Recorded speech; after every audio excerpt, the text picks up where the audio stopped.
The next major issue is the disgracefully low compensation. We know for some survivors it's not about money, but acknowledgement and some help with living costs and medical expenses.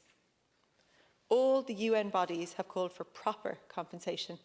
The Children's Committee, based on engagement with survivors and others, have called for an increase in the payment amounts for HHAA medical cards, for tailored trauma-informed counselling supports and for legal aid to enable survivors to seek independent advice at every stage. Some survivors will get as little as €5,000. Minister, that is truly pathetic. While no form of redress could adequately compensate survivors, that cannot be used as an excuse to grant paltry amounts. It's a pathetic excuse and you know it. Thirdly, a legal waiver remains under the terms of the General Payment or Work-Related Payment in Section 26. The UN Human Rights Committee, UN human rights experts and the Children's Committee have all called for the removal of legal waivers. Those who apply for redress should not be gagged or restricted from taking separate legal action. Again, it's an attempt to control survivors to prevent them from even thinking of seeking more redress than the small amounts that you've decided that they can get. Another significant issue is the lack of interim payments, and again, this is another matter that survivors were very clear on.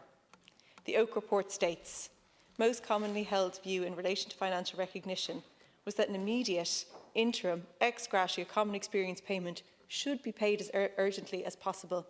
This was particularly in the case bearing in mind the older age profile of survivors, who it was thought should be prioritised, as well as those suffering serious illness or other extreme circumstances.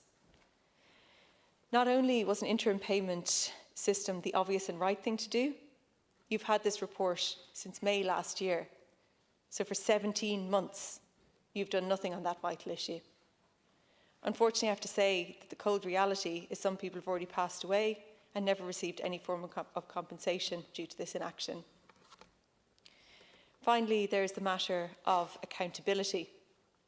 This is something survivors want, this is something the public wants, and UN committees have asked for.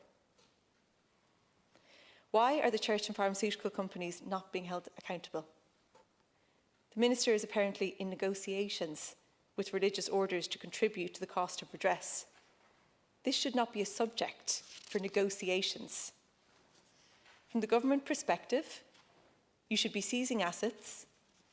These orders profited from crimes, from forced labour, from child trafficking. We have laws to rightly seize proceedings of illegality. If a gang carried out these crimes, there would be no hesitation. But because it's the church, government parties wouldn't dare. The conduct of these so-called Christian organisations is shameful. If the religious orders had any credibility, they would hand over assets in contrition. Their hypocrisy is obvious.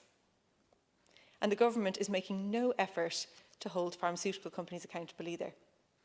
Not to mind any form of legal culpability, we've basically given up on the idea that anyone will ever be prosecuted for these crimes.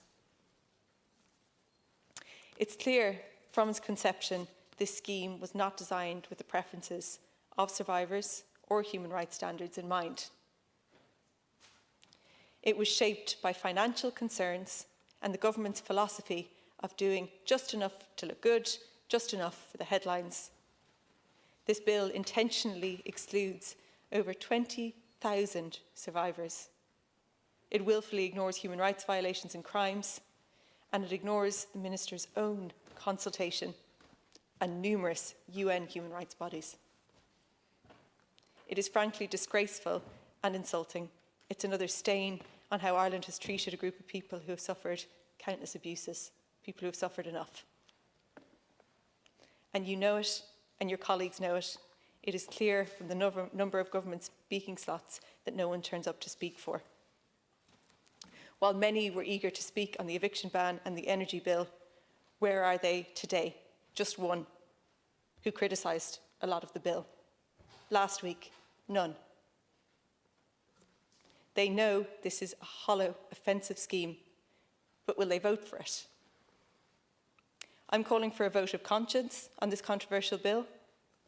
I know many backbenchers are deeply uncomfortable with this bill. And if the Minister is so confident that he's doing the right thing, would you allow a free vote? Many survivors have spoken out already, while others, understandably, are just too tired now. They've been worn down by the state and successive governments for years, and now this one too. I, along with others on the opposition benches, will do what we can. I'll be putting forward amendments to address the most egregious aspects of this bill at every single stage. I have no doubt that you will disregard them, just as you have disregarded survivors and human rights experts. But at least the will of the people will be presented. People want justice for survivors. They want a proper scheme that recognises the harm caused. The government certainly does not represent Irish society on this, and it will be on the record that at least there was some public representatives who spoke up. It's not too late, Minister. The decision is yours. Thank you, Deputy. Deputy Ruairi Murku. Guramaigad Cahir.